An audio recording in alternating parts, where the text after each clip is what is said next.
Hi, this is Captain Everyman. Today I want to talk to you about something that had bothered me from the very beginning.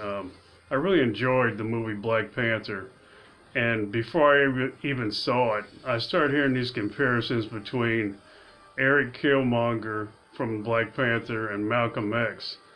Now, before I saw the movie, I couldn't have really commented on it, but now that I have, I want to say that Killmonger is not like Malcolm X, and I'm going to give you some reasons why that's true and why I find it so disturbing that people believe that.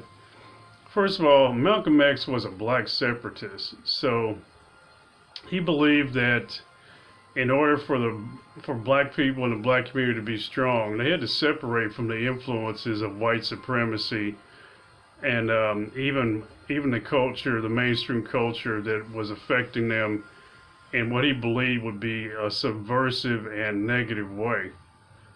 And you look at Eric Killmonger, not only does he not want to separate from white supremacy and mainstream society, he actually wants to become the puppet master of it. He wants to copy the tactics of the people that have oppressed Africans over the years. He wants to become just like them. He's not really upset, angry, or disgusted by the tactics. He's envious. He wants to become them. He's not like Malcolm X. Malcolm X often derided these kind of things. You remember that quote, we didn't fall on Plymouth Rock fell on us. He's looking at history and he's disgusted by it. And he actually wants to withdraw from it. He wants nothing to do with it. He doesn't want to become like the people he sees as oppressors. He wants to get away from them. The opposite of Killmonger, who wants to actually sort of bathe in the glory of taking their place and being just like him. So no, Killmonger's not like Malcolm X there. Malcolm X never advocated kind of random violence as a way to bring about change. I mean, over and over again, he was a spokesman for the Nation of Islam. Nation of Islam, then and now, has always said they don't advocate terrorism. The Nation of Islam and Malcolm X never attacked people on the street. They never provoked violence. What they're known for saying is they were willing to use violence to defend themselves against violence, and they would often talk about how they didn't believe in the Christians who would talk about nonviolence and turn the other cheek, and they would say, well, if you hit one of us, look to get hit back. So it wasn't that he believed in just violence for the sake of change or violence for intimidation, but he believed, and the Nation of Islam believed when he was a spokesman for them, that if they were attacked, they were going to fight back and defend themselves. They weren't going to be passive, and they weren't going to use nonviolence as a tactic. But that was the beginning end of it. Now you look at Killmonger. Killmonger, much like communist philosophy states, he believed in some kind of bloody revolution where all these people are going to get slaughtered. Because he's sending these weapons out, he has no control over these people he's planning on arming.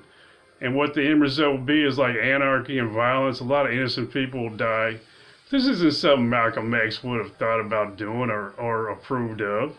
You look at that scene in the museum where Eric Killmonger plots and poisons this woman to death. He says, hey, your ancestors stole this, so I can put poison in your coffee and kill you today, and I'm totally justified. Now, Malcolm X wouldn't have agreed with that. Malcolm X wouldn't have done something like that.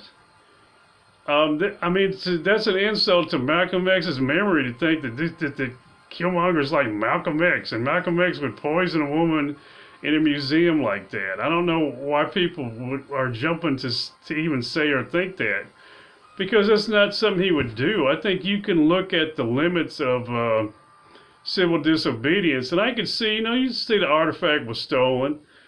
I could see breaking in there and taking it back as a kind of civil disobedience, but not poisoning somebody to death.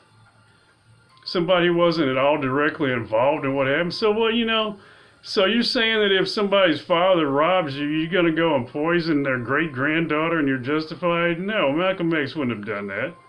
So no, Killmonger's not like Malcolm X at all. And look at the last thing I'll talk about is Malcolm X was a black nationalist. He believed that one way for black people to achieve greatness would be to internalize their energy and form their own nation. They'd have their own government, own police force, their own education system, and therefore the philosophies of white supremacy wouldn't be in the minds of people anymore if black people formed their own nation. Well, what does that sound like to you? It sounds like Wakanda. Wakanda is a separatist kind of black nationalist dream. And they've achieved everything that black nationalists would have said was possible if black people formed their own nation. If Malcolm X were to go to Wakanda, he wouldn't start criticizing them for what they've done. He would start praising them. This would be like living a dream for him to be there. He'd want to be a citizen there. But what does Killmonger do when he gets there? He starts to immediately critique them for not doing what other things. He doesn't praise them for what they've achieved. And not only that, Malcolm X would have been proud of this legacy of kings that have kept this nation safe and uncontaminated by a lot of outside philosophies that tear people down in other places.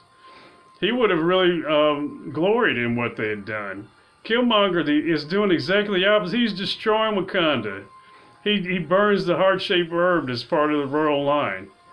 He starts to bring division and all kinds of like death to this place that's been peaceful for the most part for all these years. And Malcolm X wouldn't do that if he came to Wakanda. He wouldn't do anything like that. He wouldn't advocate violence in this kind of uncontrolled, like chaotic way. And he would be very happy as a black nationalist to see a nation that achieved all this. So no, Eric Killmonger is not like Malcolm X, and there's no way he is. I mean, the real truth is this. Eric Killmonger from Black Panther is not in any way, shape, or form like Malcolm X. And to say he is ignoring the reality. It's looking at the propaganda that Malcolm X was this violent nut, which he was not.